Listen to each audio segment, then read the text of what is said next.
Chris here, and welcome to my channel. For today's 5 on Friday, I'm going to bring to you my winter covers. So if you're new to my channel, I do a series where I pick each season 5 books off of my TBR whose covers remind me of the season we're going into. I explain why they remind me of that, go into them blind, and then do a vlog where I talk about whether they were actually set in the season I predicted they would be based on the cover. And with winter having started recently, it is time to do my winter covers.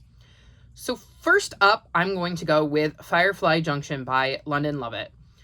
So this is an ebook I have, and the reason I have chosen this one is because if you look at the cover, there are bare trees, but also a pine tree. And those definitely give me wintry vibes with the difference between the amount of foliage on those two kind of trees. It's a definite contrast. There is also the houses, and they too give me Christmassy vibes, and just the way that they're kind of lined up there just makes me think of a Christmas village, and they're white, which makes me think of snow. So I don't necessarily associate fireflies with winter. I definitely associate the cover with winter, and I just realized Firefly Junction is the name of the series, not the book. The name of the book is Death in the Park. I think that's what it's called. But my guess is that it's going to involve a death in the park in the middle of winter. We'll see if I'm right.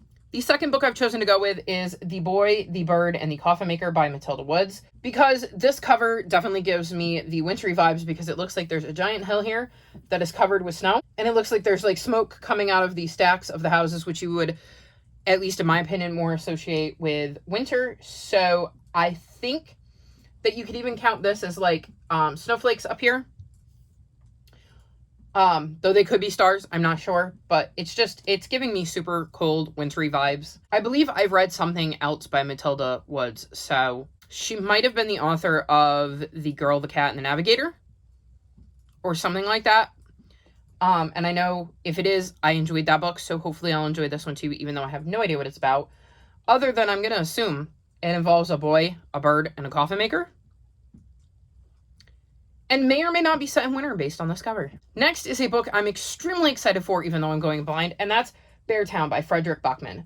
So the reason I'm choosing this one is we've got some kids here playing ice hockey, and it looks like there might be snow on the roofs here, even though you can't really see it on the mountains. And I'm excited for this because I've read a lot of books by Fredrik Backman, and I've loved, I believe, every single book I've read by him, so I'm very excited to have an excuse to pick this one up. I have no idea whether it's set in winter. I'm hoping it is. And either way, I'm hoping that I at least love it, because my summer cover round was a little disappointing on the new favorite books part. So I'm hoping by including this one, I at least have one book on my TBR that I will hopefully love.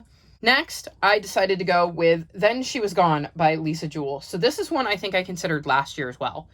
So the reason I went with this one is because you've got a bunch of bare branches, and it looks like behind them is a sky that is getting ready to snow. This reminds me of a winter sky. You're waiting for the snow to fall. The leaves are all off the trees. And yeah, it just gives me really chilling, wintry vibes. So we shall see. I believe it's a thriller. So I don't know whether I'll enjoy it or not, because I'm very, very picky when it comes to my thrillers. But if it's set in winter, then I'll at least have that. So we will see. And I don't think I've read anything by Lisa Jewell, and I know she's kind of popular. So I'm hoping that maybe I found a new thriller author, because I do really like thrillers. I'm just very picky about which ones I actually enjoy. And then the last book I chose feels very, very on the nose, and I would be absolutely astonished if this book wasn't set in winter, but I'm also terrified to read it. And that is The Winter Garden by Kristin Hannah. I mean, it's called Winter Garden, and there's a bunch of snow and bare trees, and it looks like winter. So I would be really, really, really surprised if it wasn't set in winter. All that being said, the last handful of Kristin Hannah books I've read haven't been my favorite, so I'm a little nervous about reading this one, whereas usually I would go into it assuming that I was going to love it because it was written by Kristin Hannah. So I'm hoping, at the very least, given how on the nose this is, this will be set in winter. But we shall see. So these are the books I've chosen as my winter covers. What is a book that you have on your TBR whose cover gives you winter vibes? Let me know in the comment section below. All of my social media is linked in the description below if you'd like to come chat with me. If you've made it this far in the video, leave me winter-themed emojis. Like this video, subscribe to my channel, and I'll talk to you next time. Bye!